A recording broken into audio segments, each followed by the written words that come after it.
I Am That. Talks with Sri Nisargadatta Maharaj. Chapter 87. Keep the mind silent, and you shall discover. Cease looking for happiness and reality in a dream, and you will wake up.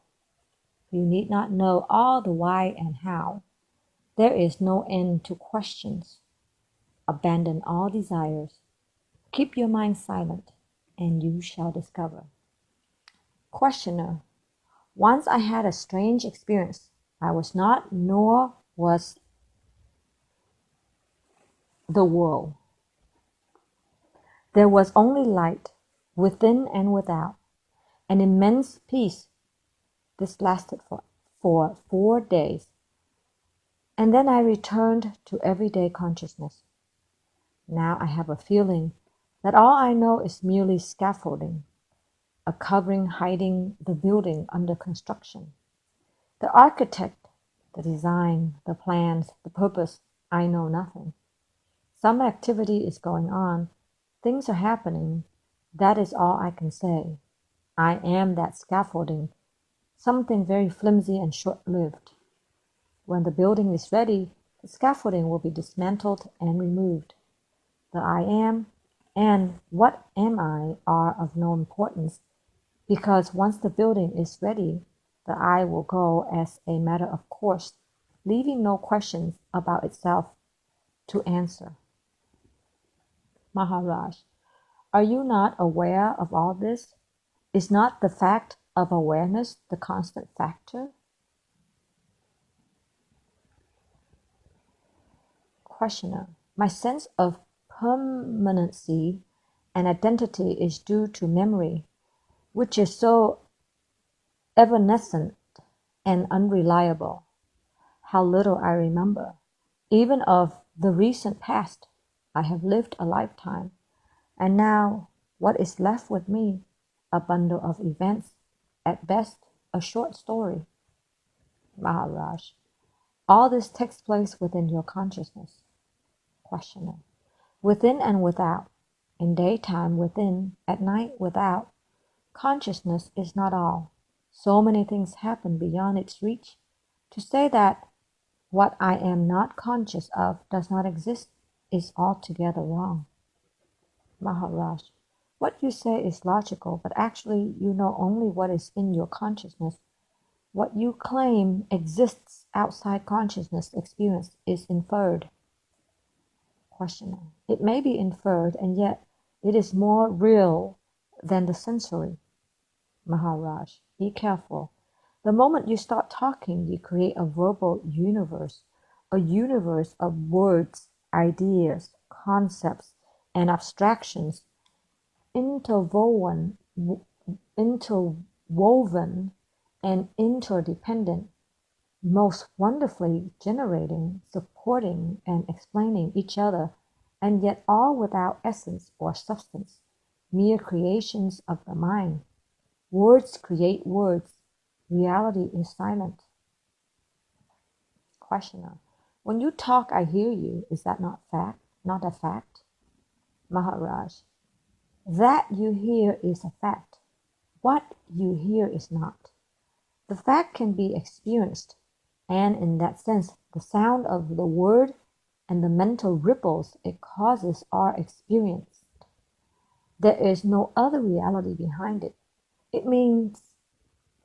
Its meaning is purely conventional, to be remembered. A language can easily be forgotten, unless practiced.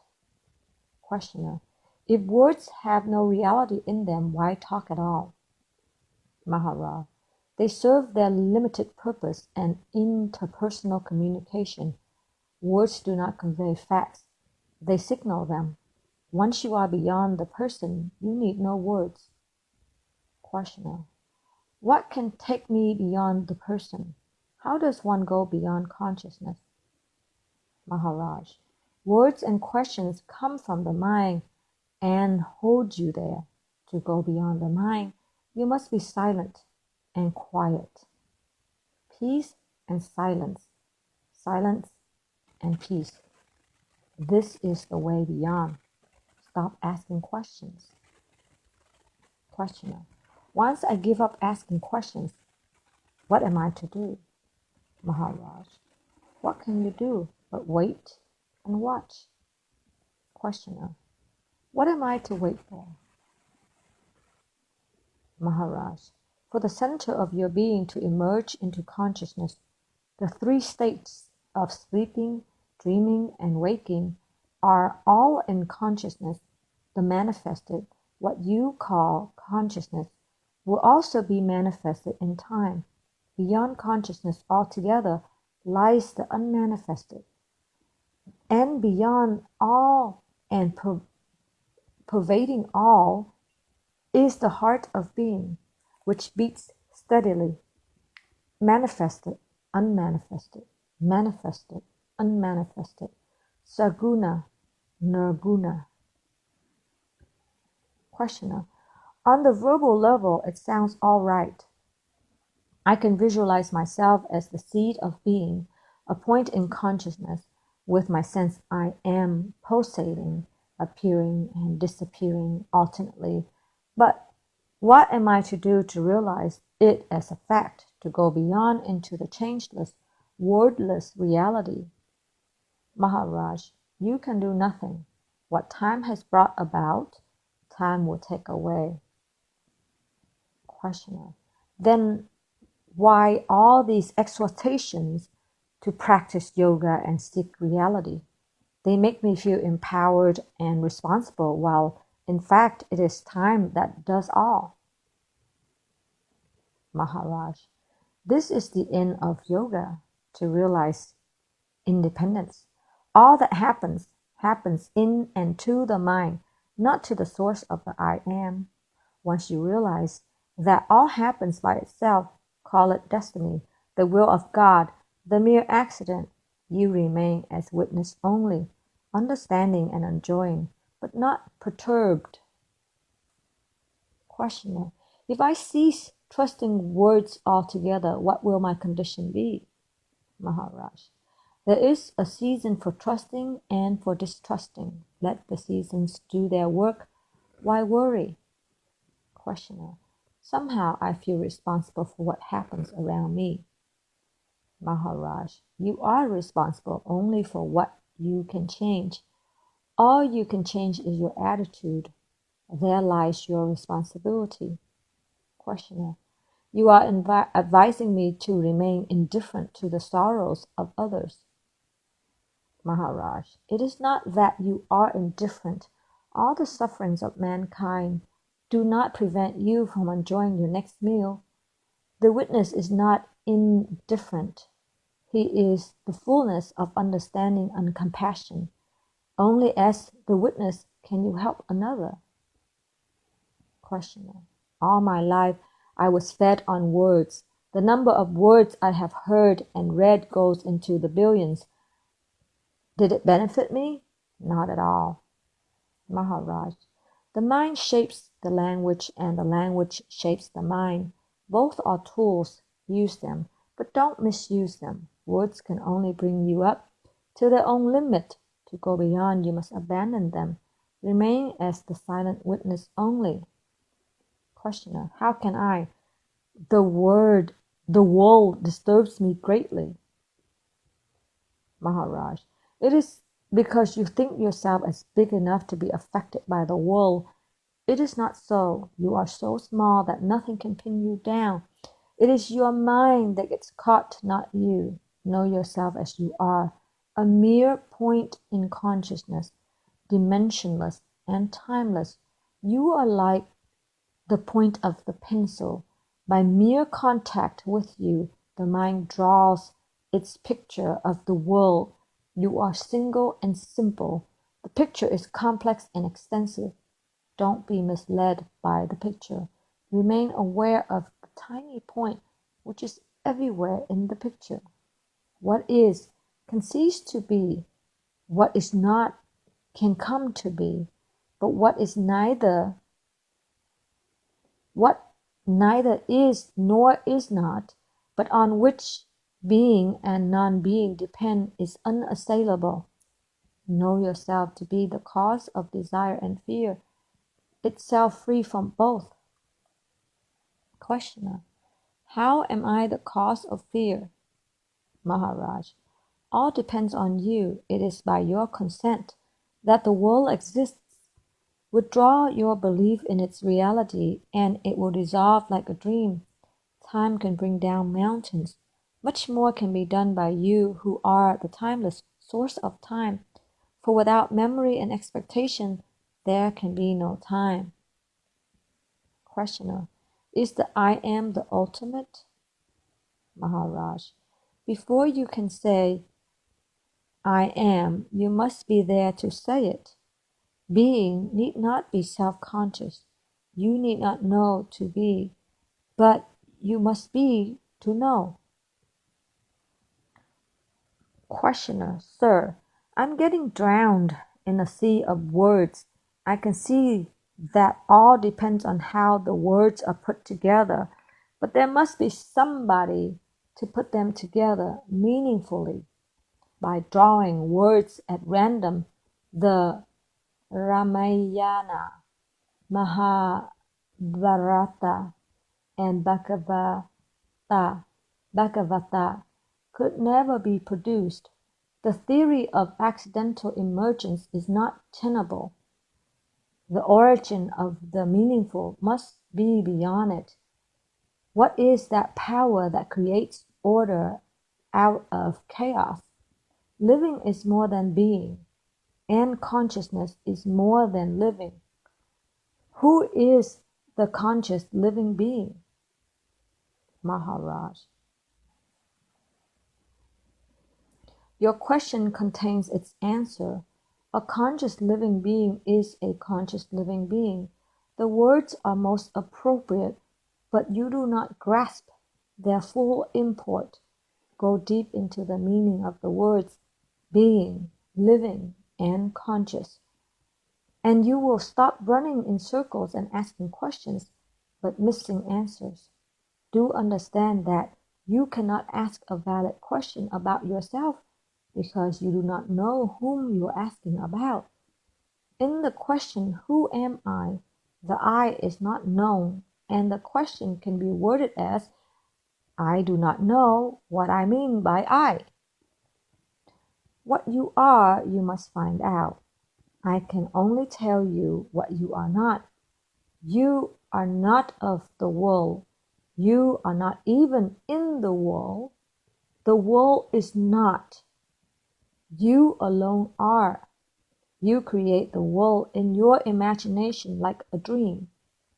As you cannot separate the dream from yourself, so you cannot have an outer world independent of yourself. You are independent, not the world. Don't be afraid of a world you yourself have created. Cease looking for happiness and reality in a dream, and you will wake up. You need not know all the why and how. There is no end to questions. Abandon all desires. Keep your mind silent, and you shall discover. I am that talks with Sri Nisargadatta Maharaj. Chapter 88. Knowledge by the mind is not true knowledge. Do not try to know the truth, for knowledge by the mind is not true knowledge. But you can know what is not true, which is enough to liberate you from the false. Questioner: do you experience the three states of waking, dreaming, and sleeping just as we do, or otherwise? Maharaj: all three states are sleep to me. My waking state is beyond them. As I look at you, you all seem asleep, dreaming up words of your own. I am aware, for I imagine nothing. It is not samadhi, which is but a kind of sleep. It is just a state unaffected by the mind, free from the past and the future. In your case, it is distorted by desire and fear, by memories and hopes, In mind, it is as it is, normal. To be a person is to be asleep. Questioner. Between the body and pure awareness stands the inner organ, antakarana, the subtle body and the mental body, whatever the name. Just as a whirling mirror converts sunlight into a manifold pattern of streaks and colors, so does the subtle body convert the simple light of the shining self into a diversified world. Thus I have understood your teaching. What I cannot grasp is how this subtle body arose in the first place. Maharaj, it is created with the emergence of the I am idea. The two are one. Questioner, how did the I am appear? Maharaj, in your world, everything must have a beginning and an end. If it does not, you call it eternal. In my view, there is no such thing as a beginning or an end. These are all related to time. Timeless being is entirely in the now. Questioner, the antakarana or the subtle body, is it real or unreal? Maharaj, it is momentary, real when present, unreal when over. Questioner, what kind of reality? Is it momentary? Maharaj, call it empirical, actual, or factual. It is the reality of immediate experience, here and now, which cannot be denied. You can question the description and the meaning, but not the event itself. Being or not being alternate, and their reality is momentary. The immutable reality lies beyond space and time. Realize the momentariness of being and not being, and be free from both. Questioner, things may be transient, yet they are very much with us in endless repetition. Maharaj, desires are strong. It is desire that causes repetition. There is no recurrence where desire is not. Questioner, what about fear? Maharaj, desire is of the past. Fear is of the future. The memory of past suffering and the fear of its recurrence make one anxious about the future. Questioner, there is also the fear of the unknown. Maharaj, one has not suffered is not afraid. One who has not suffered is not afraid. Questioner, are we condemned to fear? Maharaj, until we can look at fear and accept it as the shadow of personal existence. As persons, we are bound to be afraid. Abandon all personal equations, and you shall be free from fear. It is not difficult. Desirelessness comes on its own when desire is recognized as false. You need not struggle with desire.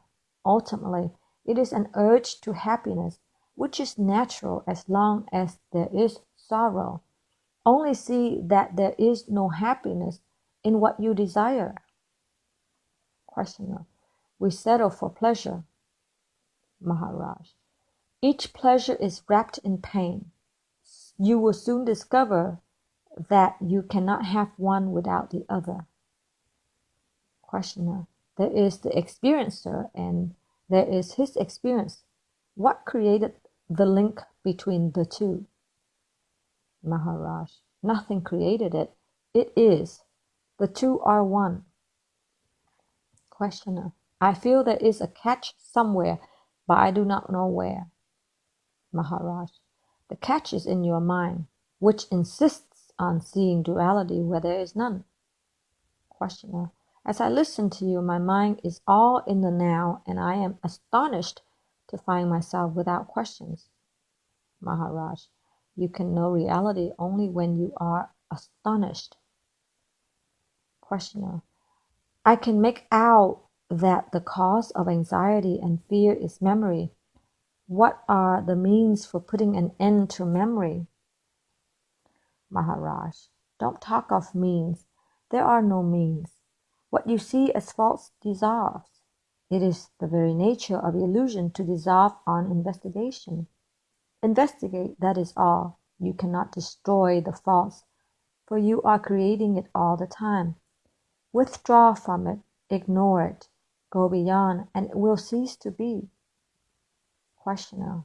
Christ also speaks of ignoring evil and being childlike. Maharaj. Reality is common to all. Only the false is personal. Questioner. As I watched the sadhakas and inquire into the theories by which they live, I find they have merely replaced material cravings with spiritual ambitions. From what you tell us, it looks as if the words spiritual and ambition are incompatible. If spirituality implies freedom from ambition, what will urge the seeker on? The yogis speak of the desire for liberation as essential. Is it not the highest form of ambition? Maharaj. Ambition is personal. Liberation is from the personal. In liberation, both the subject and the object of ambition are no longer. Earnestness is not a yearning for the fruits of one's endeavors. It is an expression of an inner shift of interest away from the false, the unessential, the personal. Questioner. You told us the other day that we cannot even dream of perfection before realization, for the self is the source of all perfection and not the mind. If it is not excellence in virtue that is essential for liberation, then what is? Maharaj. Liberation is not the result of some means skillfully applied, nor result of circumstances. It is beyond the causal process. Nothing can compel it. Nothing can prevent it. Questioner. Then why are we not free here and now? Maharaj, but we are free here and now. It is only the mind that imagines bondage. Questioner. What will put an end to imagination? Maharaj. Why would you want to put an end to it? Once you know your mind and its miraculous powers, and remove what poisoned it, the idea of a separate and isolated person, you just leave it alone to do its work among things for which it is well suited. To keep the mind in its own place and on its own work is the liberation of the mind. Questioner. What is the work of the mind? Maharaj. The mind is the wife of the heart, and the world their home, to be kept bright and happy. Questioner. I have not yet understood why, if nothing stands in the way of liberation, it does not happen here and now. Maharaj.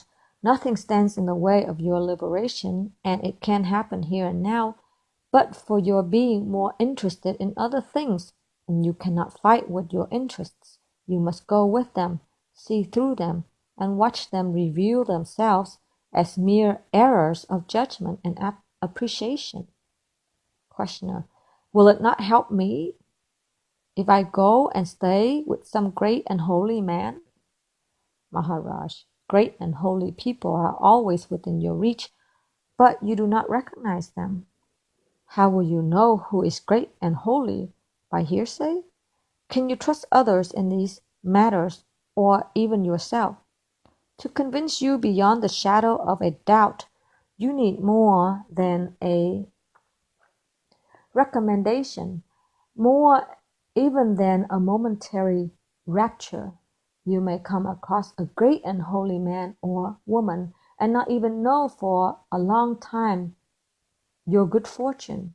The infant son of a great man for many years will not know the greatness of his father.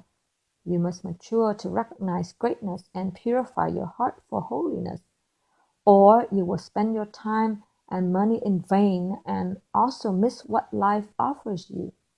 There are good people among your friends. You can learn much from them. Running after saints is merely another game to play. Remember yourself instead and watch your daily life relentlessly.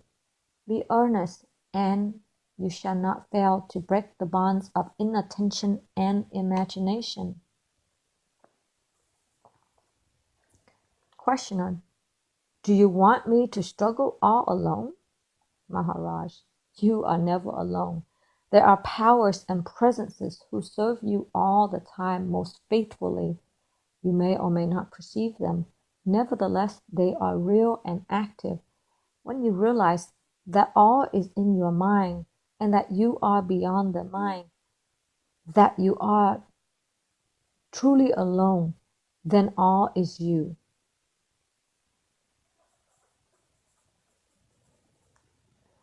Questioner: What is omniscient? Is God omniscient? Are you omniscient? We hear the expression universal witness. What does it mean? Does self-realization imply omniscience? Or is it a matter of specialized training? Maharaj: To entirely lose all interest in knowledge results in omniscience.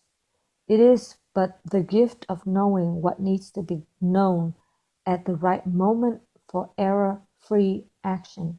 After all, knowledge is needed for action, and if you act rightly, spontaneously, without bringing in the conscious, so much the better. Questioner: Can one know the mind of another person?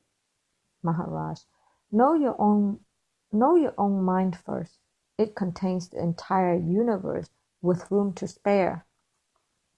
Questioner: Your working theory seems to be that the waking state is not basically different from dreaming and dreamless sleep.